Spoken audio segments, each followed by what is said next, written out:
देने वाले इतना तू बोले कैसे चुकाऊं तेरी सांसों का मोले कैसे चुकाऊं तेरी सांसों का मोले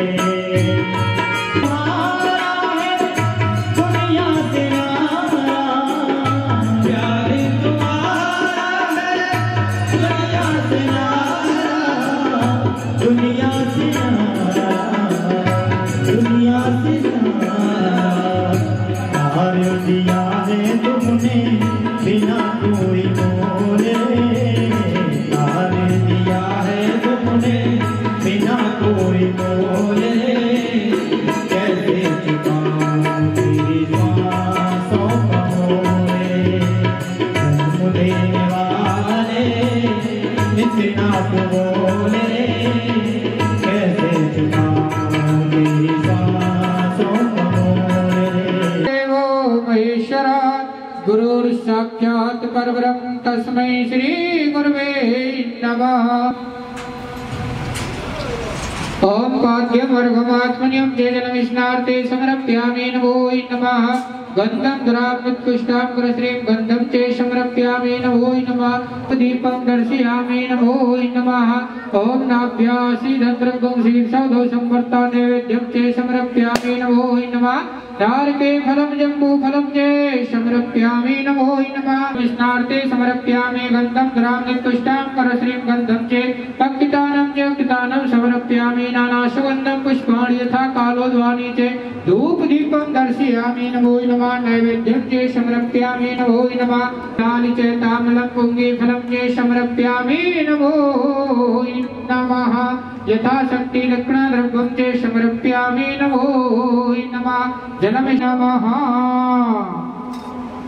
ओम पाद्यमर्घमात्मनिं च जलमिष्णार्थे गन्धं द्रावणोत्कृष्टां करश्रीं गन्धं च समर्पयामि धूपदीपं दर्शयामि नमो नमः। नैवेद्यं च समर्पयामि नमो नमः।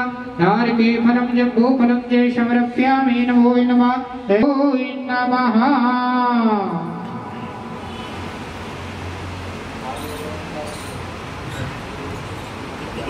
हेलाल चेताफलं पुङ्गीफलं च समर्पयामि नमो नमः। यथाशक्ति दक्षिणाद्रव्यं च समर्पयामि नमो नमः।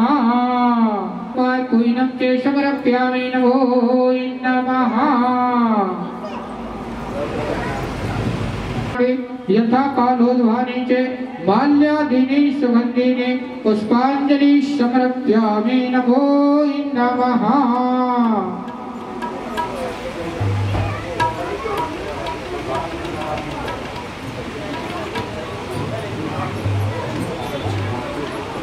यथाशक्ति दक्षिणाद्रव्यं च समर्पयामि नमो नमः।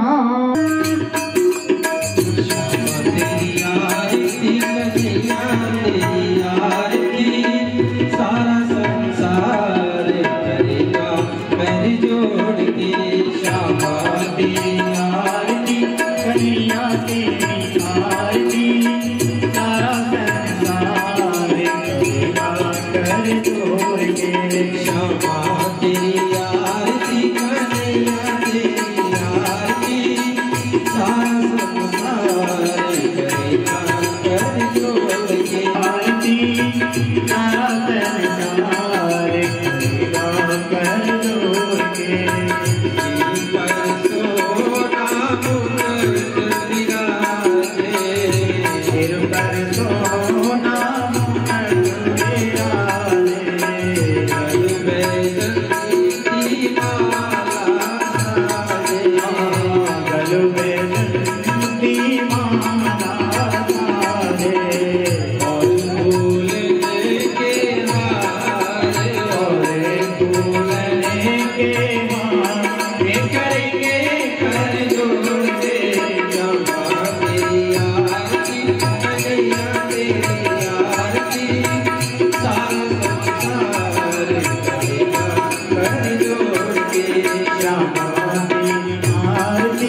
धर्मान्य सन्ना तेहनाथं महिमानः सजन्त यत्र पूर्वे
सनातन धर्म की जय, गंगा जमुना मैया की जय, गौ माता की जय, सरस्वती माता की जय। अपने अपने माता पिता की जय। बोलिए बाबा गंगनाथ जी महाराज की जय। जय जय श्री राधे द्वारिका धीश की जय। परम मंगल में परात्पर अखिलेश्वर तड़िद्वित विलंबन पीताम्बरधारी अकारण करुणा वर्णालय भक्तवान शाकल्पतरु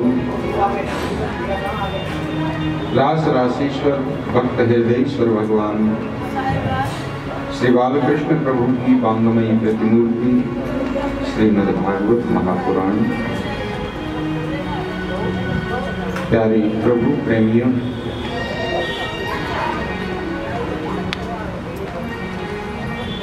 वैकुंठवासी परमादरणीय पंडित हनुमत मुदगल जी और माता पतासो देवी के पावन स्मृति में समस्त हनुमत परिवार विराजमान भक्तगण परम भक्तिमती माताएं, आइए हम सब मिलकर श्रीमद् भागवत सप्ताह पारायण ज्ञान महायज्ञ के चतुर्थ दिवस का प्रारंभ करते हैं।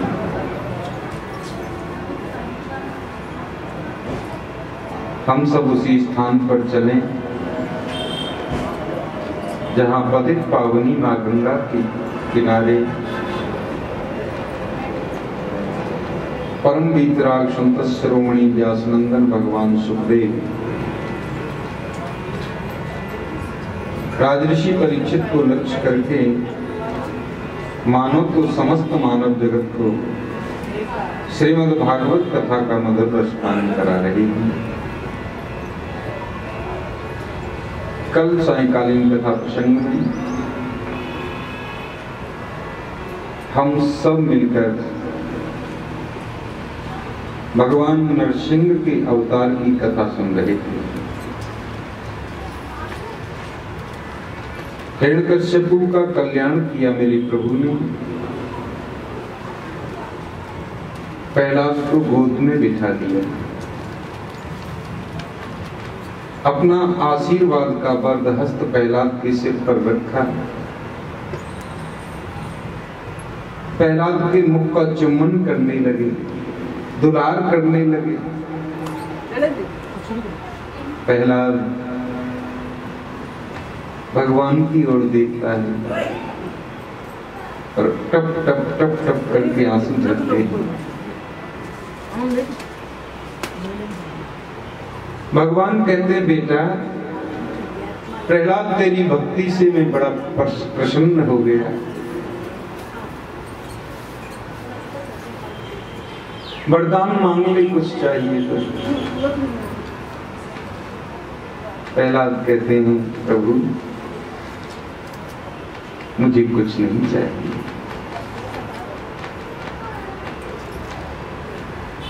आपकी गोद में बैठ गया तो सब कुछ मिल गया, और क्या चाहिए। क्वाहम रजय ईश प्रभव तमोद केस्मिन् जातः सुरेतर कुले क्वतवान कंपा न ब्रह्मणो न तु भवस्य न वैर माया यन्मेर पितः शिरसि पद्म करह प्रसाद। कहां तो मैं राक्षस कुल में पैदा होने वाला असुर बालक, कहां आपकी महती अनुकंपा और कृपा। आज तो आपने मुझे वो दे दिया भगवान जो कभी ब्रह्मा जी को नहीं दिया, कभी भगवान शिव को नहीं दिया, साक्षात माता लक्ष्मी को जो नहीं दिया आज मुझे प्रदान कर दिया। अब क्या चाहिए मुझे। भगवान कहते मैंने कुछ भी तो नहीं दिया बेटा तुझे। क्या दिया मैंने? प्रहलाद बोले प्रभु याद करके बताओ, जिस तरह आज मुझे गोद में बिठाया आपने, कभी ब्रह्मा जी को गोद में लिया है? भगवान बोले ऐसा तो कभी नहीं हुआ। अच्छा सच सच बताना, कभी शिव जी को गोद में बिठाकर उनके सिर पर हाथ घुमाया है? शिव जी को जिस तरह से मुझे दुलार करते हैं उस प्रकार से दुलारा है कभी? भगवान बोले ऐसा भी कभी नहीं हुआ। जिस प्रकार से आप मुझे आशीर्वाद दे रहे हैं हृदय से, क्या माता लक्ष्मी को इतने वात्सल्य से आपने कभी आशीर्वाद दिया है? भगवान बोले ऐसा भी कभी नहीं हुआ। बोले तो जो आपने ब्रह्मा को नहीं दिया, साक्षात भोलेनाथ शिव को नहीं दिया,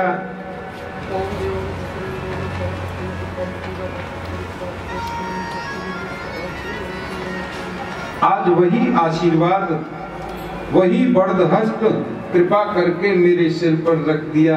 अब मुझे कुछ नहीं चाहिए।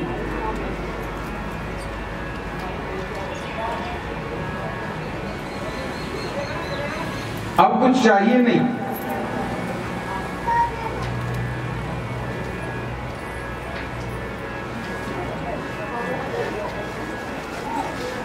मुखा स्वपचम वरिष्ठम मन्ये तदर्पित मनो वचने हितार्थम प्राणम पुनाति सकुलम न तु भूरिमान है।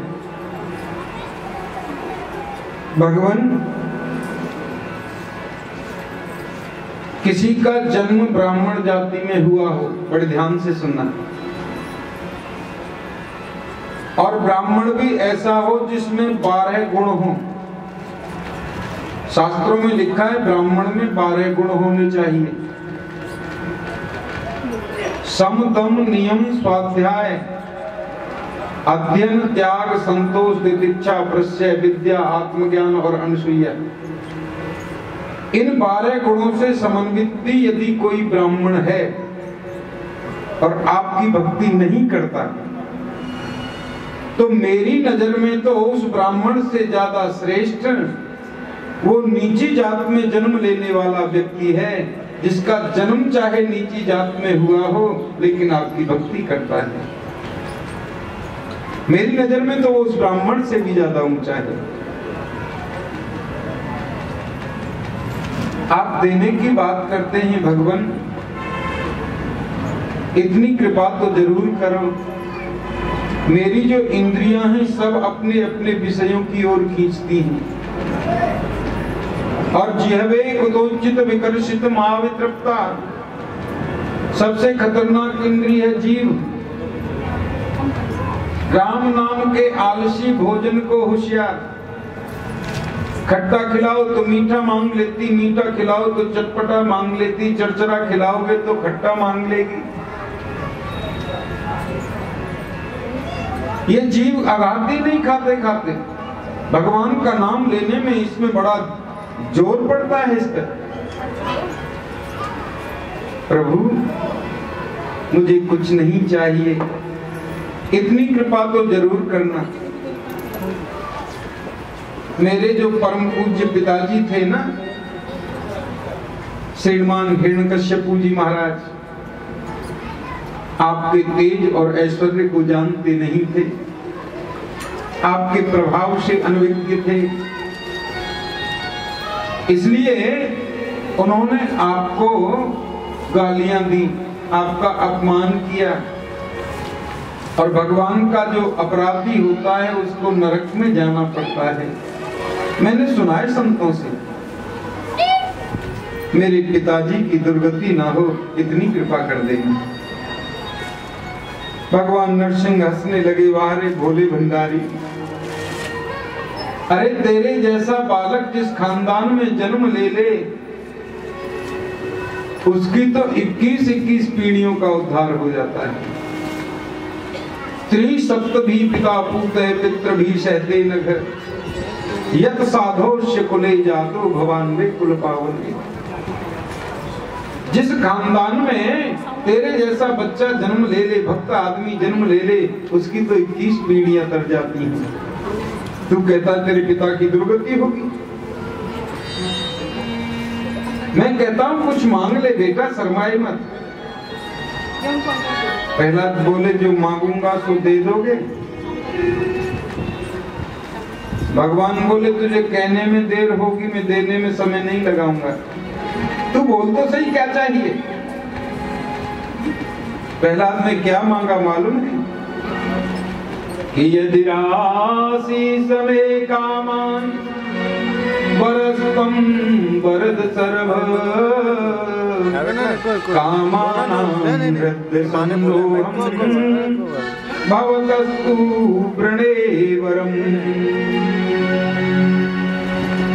यदि आप मुझे कुछ देना चाहते हैं भगवान, तो इतनी कृपा कर दो कि आपसे भी कभी मांगने की कामना ही मेरे अंतर हृदय में पैदा ना हो।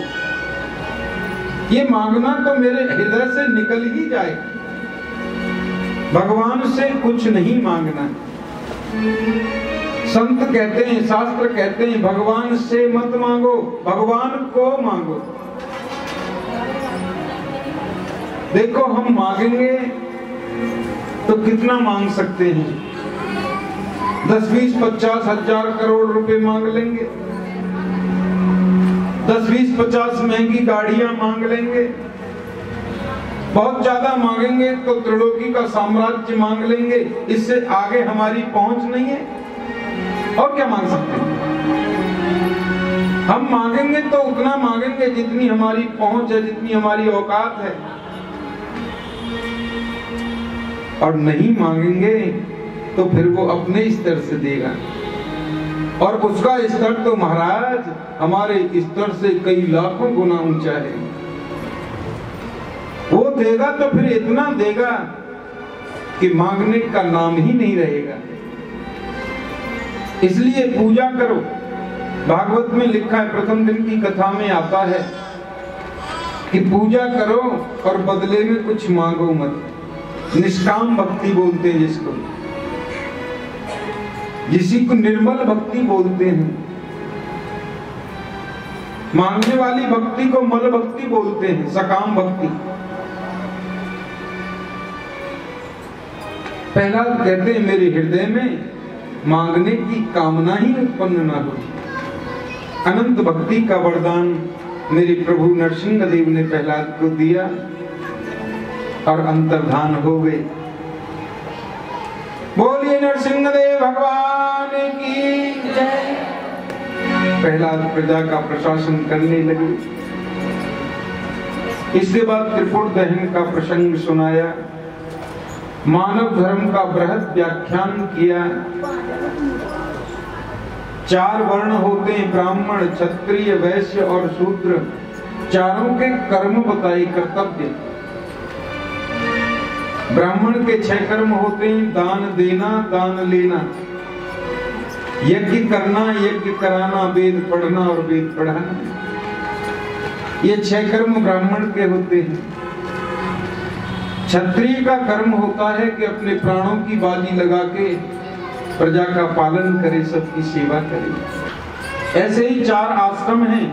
पहला ब्रह्मचर्य आश्रम, 1 वर्ष से 25 वर्ष की अवस्था तक ब्रह्मचर्य का पालन हो। 25 से 50 तक फिर गृहस्थ आश्रम आता है, और 50 के बाद तो फिर वन लग जाता है ना, 51, 52। 50 के बाद धीरे धीरे धीरे धीरे करके मोह को और ममता को घर से दूर करे।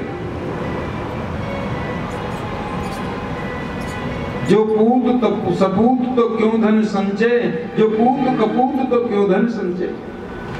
पुत्र यदि सुपात्र है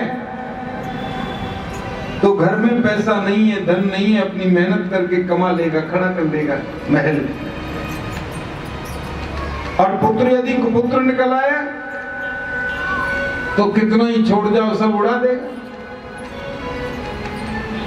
इसलिए 50 की आयु के बाद धीरे धीरे धीरे धीरे करके संसार से मन को हटाए और गोविंद में मन को जोड़े। वानप्रस्थ आश्रम आता है, 50 से 75 वर्ष की आयु तक वानप्रस्थ में रहे। वानप्रस्थ बोलते हैं वन को। रामचरितमानस में लिखा, चौथे पन जाइए नृप कानन। चौथी अवस्था आती है तो वन को जाते हैं लोग। अब वन कहां ढूंढने जाओगे? वृंदावन चले जाओ कि वनम वृंदावनम नाम पसव्यम नवकाननम। वृंदावन चले गए, फिर अलग से कुछ करने की जरूरत नहीं पड़ती। और बाकी की जो आयु बचे वो संन्यास आश्रम में बिताए। समस्त प्रकार के कर्मों से विरक्ति, यही संन्यास होता है। आदरणीय सुखदेव स्वामी कहते हैं, परीक्षित, एक बार प्रहलाद जी जंगल में घूमने जा रहे थे तो उन्हें एक मोटे ताजे संत का दर्शन हुआ। नाम है जिनका दत्तात्रेय। मोटे ताजे दत्तात्रेय जी महाराज को देखा, प्रहलाद जी ने प्रणाम किया। बाबा प्रणाम करता हूं, आपका इतना मोटा ताजा शरीर है। मोटा शरीर तो भोगियों का होता, योगियों का नहीं होना चाहिए। अकेले रहते हैं यहाँ पर? बोले हाँ। चेला चेली? बोले कोई भी नहीं। मकान, दुकान, फैक्ट्री, आश्रम कुछ बनाया? बोला कुछ नहीं बनाया मैंने। अरे मैंने तो जीवन में 2 गुरु बनाए, मधुकार महासर्प। पहला गुरु बनाया मधुमक्खी। हजारों फूलों पर जाकर के बैठती है मधुमक्खी, उनका रस खींचती है थोड़ा थोड़ा थोड़ा थोड़ा करके, फिर छत्ता बनाती है, शहद लगाती है, उसमें शहद बनता है। कोई आता है पलीता दिखा करके तोड़ ले जाता है, बेचारी को एक बूंद शहद मिलता नहीं है। इसलिए मैंने धन का संचय नहीं किया। धन एकत्रित किसके लिए करना?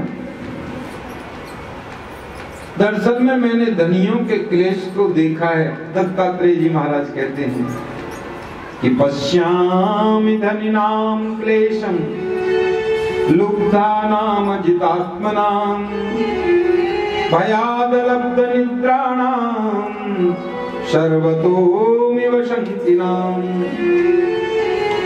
पश्यामि धनिनाम क्लेशम, धनियों की टेंशन को, उनके क्लेश को मैंने देखा नजदीकी से।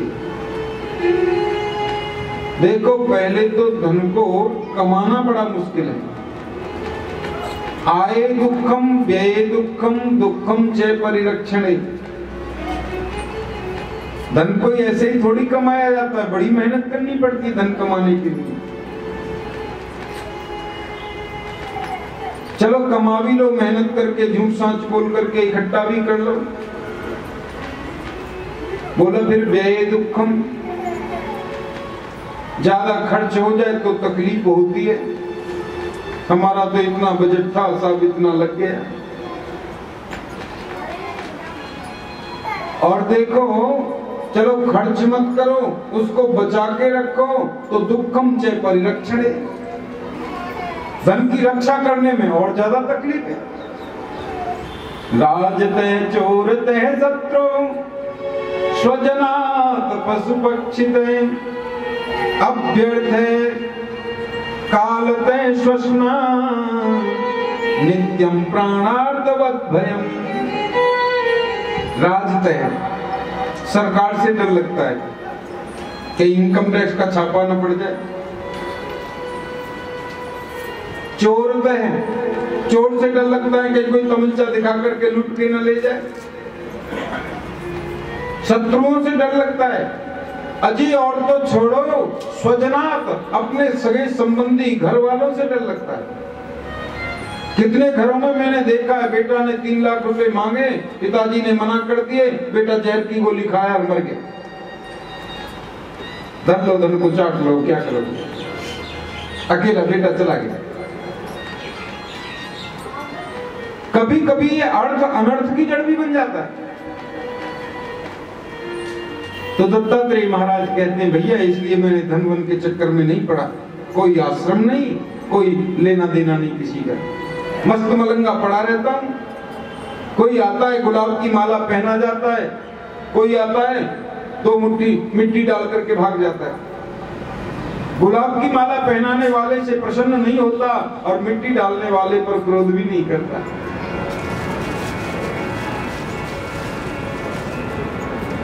और दूसरा गुरु बनाया अजगर। अजगर करही न चाकरी, पंछी करही न काम, दास मलू का यूं कहें सबके दाता राम। भगवान देता है सबको।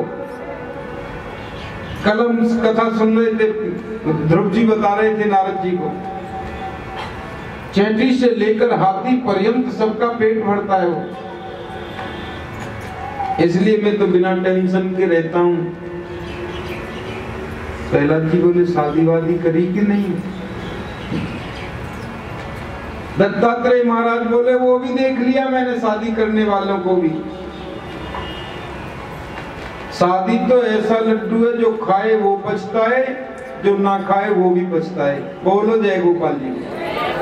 हाँ कि आसीद गिरिवरो राजन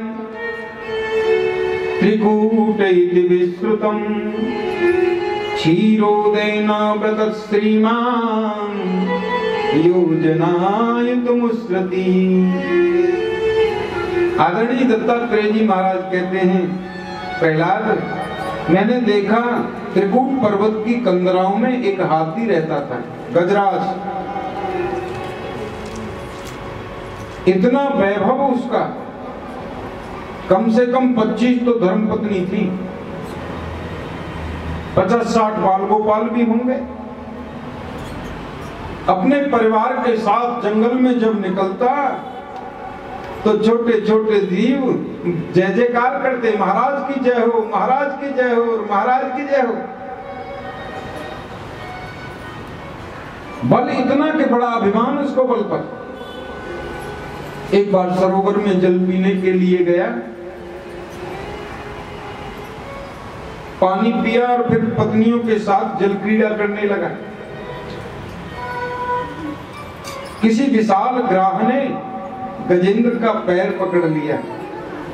गजराज को मालूम है मेरा पैर पकड़ा है किसी ने, बोला भाई खेल लेता हूं थोड़ी देर, बाद में छुड़ा दूंगा। छोटा मोटा जंतु होगा, मेरे समान बलवान थोड़ी है कोई। अब वो ग्राह तो रक्तपान करे जा रहा है तो कमजोरी आ गई गजराज में। पत्नियों से बोला देवियों सुनो, लगता है मुझे किसी जल के जंतु ने पकड़ा है, मैं कुछ कमजोर सा महसूस कर रहा हूं अपने आप में, तुम थोड़ी सहायता करो ना, बाहर निकालो मुझे। पहले तो गजराज ने अपना ही बल लगाया, अपना बल काम नहीं आया तो पत्नियों से कहा। पत्नियों ने सूंड में सूंड लगाई और खींचम खींच रहे। 2-3 दिन तक खींचती रही बेचारी। 3 दिन हो गए खींचते खींचते, पत्नियों ने सूंड हटाई, मुंह फेरा, चल पड़ी। गजराज बोला ओ देवी जी कहां जा रही हो? धर्म पत्नी जी मुझे, मेरे प्राण संकट में, अभी छोड़ करके जा रही हो? पत्नी बोली अब आप निकलते ही नहीं पति देव, तो क्या करें, और भी तो काम धंधे देखने, यहीं थोड़ी बैठी रहेंगी। चली गई। बच्चों से कहा बच्चों तुम मेरी थोड़ी सहायता करो, ये कोई बड़ा जंतु है, मेरा खून पी रहा है, मैं कमजोर हो गया, निकालो जरा। बच्चों ने भी खींचा 2-4 दिन। गजराज और पानी में नीचे डूबता जाता है।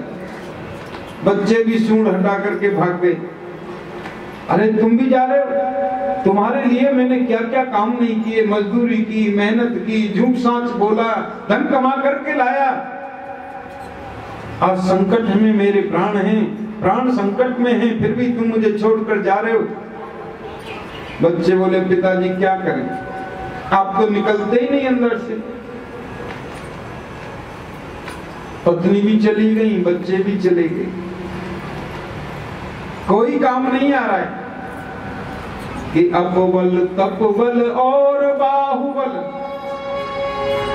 चौथो बल है दाम, सूर किशोर कृपासों सब विधि, हारे को हरिनाम।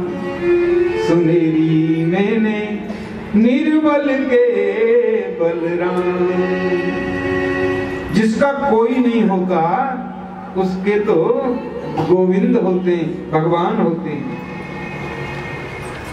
खूब प्रयास किया, अब भगवान की स्तुति गा रहा है गजेंद्र।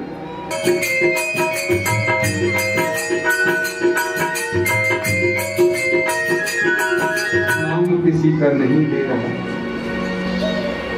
दिद्रक्षवो यस्य पदम सुमंगलम, जिसके परम मंगलमय स्वरूप को संत महात्मा गाते रहते हैं, वो परम ब्रह्म परमात्मा आए और मेरे प्राणों की रक्षा करे। तस्मै नमः परेशाय ब्रह्मणे नंत शक्तये, अरूपायोर रूपाय नमः आश्चर्य कर्मणे। जिसके कर्म सब आश्चर्य से भरे हुए हैं, जो सबके अंदर और बाहर विराजमान है, वो प्रभु आए और मेरे प्राणों की रक्षा करे। मैं प्रणाम करता हूँ। गजराज ने तकरीबन 29 मंत्रों में, भागवत के अनुसार 29 मंत्रों में स्तुति गाई भगवान की। इसको बोलते हैं गजेंद्र मोक्ष स्तोत्रम। लेकिन एक भी मंत्र में किसी का नाम नहीं लिया। और सुनो, अपने अपने वाहनों को तैयार करके सब देवता खड़े हैं और सब देख रहे हैं कि गजराज डूबता जा रहा है, लेकिन आता कोई नहीं है बचाने के लिए। क्यों? भोलेनाथ सोचते हैं और कुछ नहीं तो बोल बम बोल देता, मैं चला जाता नंदी को लेकर। जगदम्बा माँ पार्वती जी सोचती हैं कुछ नहीं कहना था तो ऊंचे छत्र वाली, शेरा वाली, जोता वाली, नाता वाली, पहाड़ा वाली, कुछ तो बोल देता। अब मेरा नाम ही नहीं लिया तो मैं काहे को जाऊं। सब तैयार खड़े हैं, इंद्र जी, जम जी, कुबेर जी, सभी देवी देवता अपने अपने वाहनों को लेकर के तैयार खड़े हैं, लेकिन आता कोई नहीं है क्योंकि किसी का नाम लिया ही नहीं।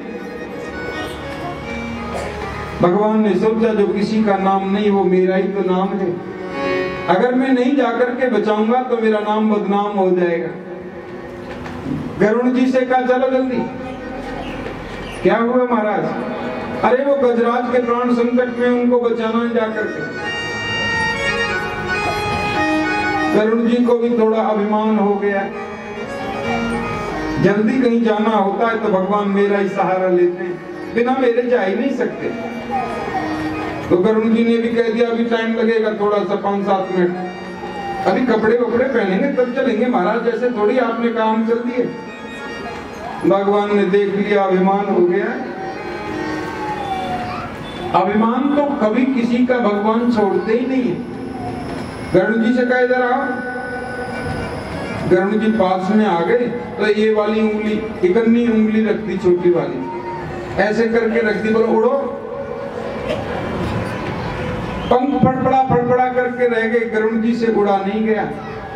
तुम्हें अभिमान है, तुम मुझे लेकर के उड़ते हो। अरे वो तो मैं तुम्हें अपने पैरों में फंसा करके उड़कर लेकर जाता हूँ गरुण। गरुड़ छोड़कर भगवान नंगे पैर दौड़े हुए चले आए। अब गजराज की 3 भर सूंड ऊपर बची है बस। जब देख लिया कि भगवान आ गए हैं, तब दूर से प्रणाम किया। योन्ते सुरवरश्यवलेन गृहीतयार्तो दृष्ट्वा गुरुत्मिति हरिरव्युत्पात चक्रम् उच्छिप्य साम्बुजकरं गिरिमाह कृच्छान् नारायण अखिल गुरो भगवन् नमस्ते।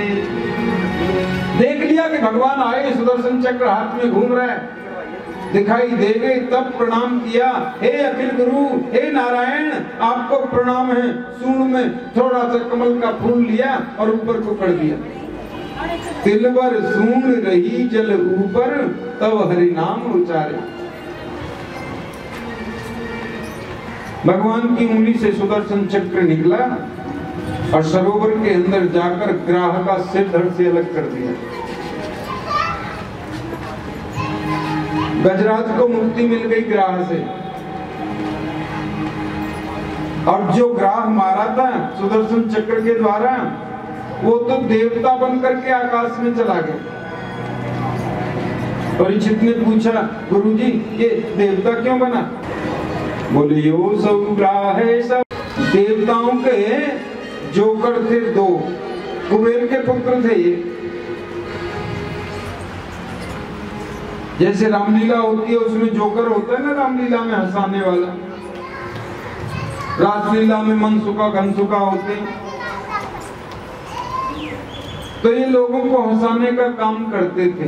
एक का नाम था हा हा, दूसरे का हु हु। जैसा नाम वैसा ही काम, हा हा हु। ये हु हु नाम का गंधर्व था। एक बार देवल ऋषि जल में खड़े होकर के माला पर जप कर रहे थे। ऋषियों की तपस्या का अपना तरीका होता है। कंठ पर जल में खड़े माला चल रही है, तो ये हु नाम का गंधर्व आ गया और मन में सोचने लगा, दुनिया को तो बहुत हंसाया, आज बाबा को हंसा के देखता हूँ। पानी के अंदर डुबकी लगाई, अंदर ही अंदर चला गया और बाबा का पैर पकड़ लिया। अरे देवल ऋषि तो पसीने पसीने हो गए, गिर पड़े पानी में, सांस भूलने लगे। फिर उसी हु गंधर्व ने उठाया, पानी से निकाला। कैसा लगा? महात्मा जी बोले, खबरदार, आज के बाद ऐसी गलती करी तो कैसा लगा? और पूछता है, अरे मेरे प्राण ही निकल गए होते। तुझे बड़ा शौक है ना पैर पकड़ने का, जा आज से तू ग्राह बन जा और जल में रह, रोज पैर पकड़ लोगों। हु नाम का गंधर्व चरणों में पड़ गया, बाबा मैंने तो आपको हंसाने के लिए ऐसा किया था, आपने तो साफ भी दे दिया। बोले अब साफ दे दिया तो दे दिया, लेकिन पैर पकड़ते पकड़ते पकड़ते पकड़ते एक दिन तो किसी गजराज का, हाथी का पैर पकड़ेगा और भगवान का सुदर्शन चक्र तुझे मारेगा, तब तेरी मुक्ति हो जाएगी। आज वही हु नाम का गंधर्व ग्राह की योनि से मुक्त हो गया। आदरणीय सुखदेव स्वामी कहते हैं, परीक्षित, गज को उबारा है कि ग्राह को उबारा है? जितनी देर चढ़ा रहे अच्छा लगता है, लेकिन अगले दिन दोबारा फूल चढ़ाएंगे तो पहले वाले फूलों का क्या करना है? आदरणीय सुखदेव स्वामी कहते हैं, परीक्षित, इस बात का विशेष ध्यान रखना चाहिए जीवन में। जो माला, जो फूल, जो प्रसाद या कोई भी वस्तु जो एक बार भगवान पर चढ़ा दी जाए, फिर वो कभी पैरों में नहीं गिरनी चाहिए, नाली में नहीं पड़नी चाहिए, रोड पर नहीं फेंकनी चाहिए, कूड़ेदान में नहीं डालनी चाहिए। अगर ऐसा कर दिया तो आपने भगवान का अपराध कर दिया। सेवा अपराध बोलते हैं इसको। एक बार देवराज इंद्र बैठे थे आराम से, दुर्वासा जी पधारे, दुर्वासा के गले में भगवान की प्रसादी माला।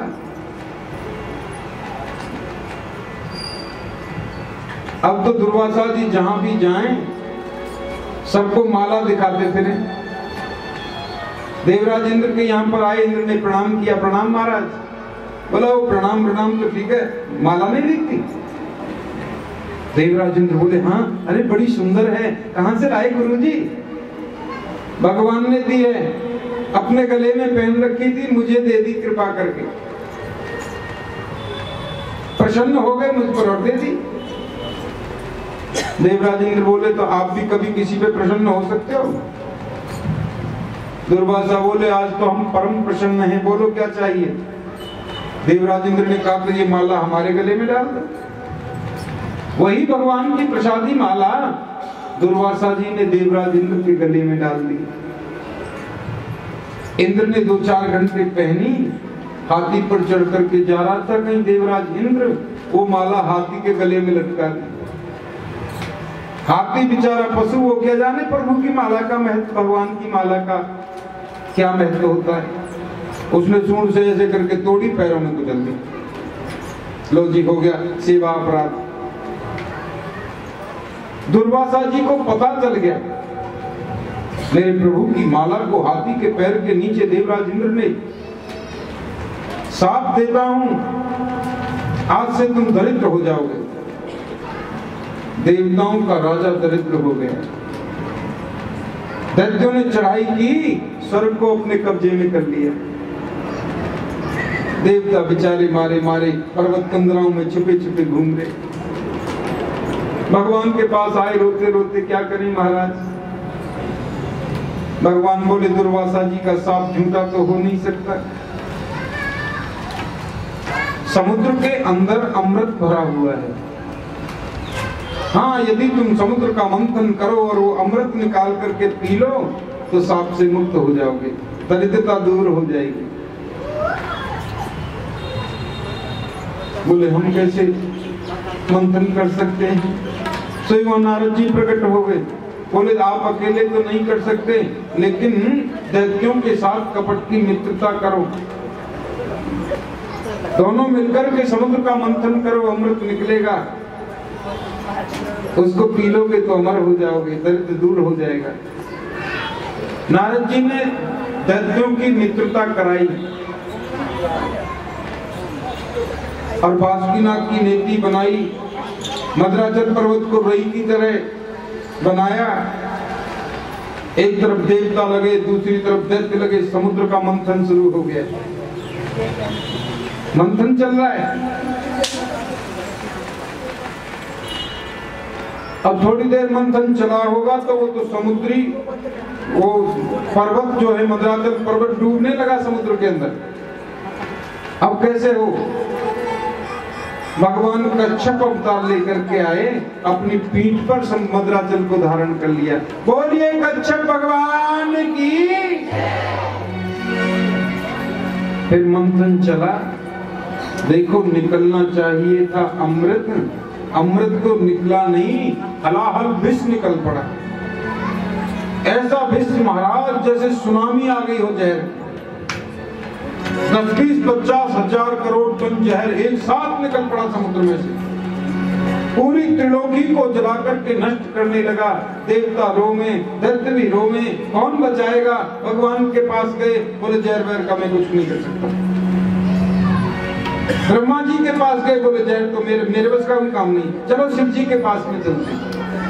देवता और दैत्य भगवान को लेकर मेरे भोलेनाथ के पास में आए। बड़ी सुंदर स्तुति गाई। उत्तर कांड में स्तुति है, नमामि समीशान निर्वाण रूपम। आइए हम भी गाते हैं भोलेनाथ के लिए। नमामि समीशान निर्वाण रूपम व्यापकं वेद स्वरूपम।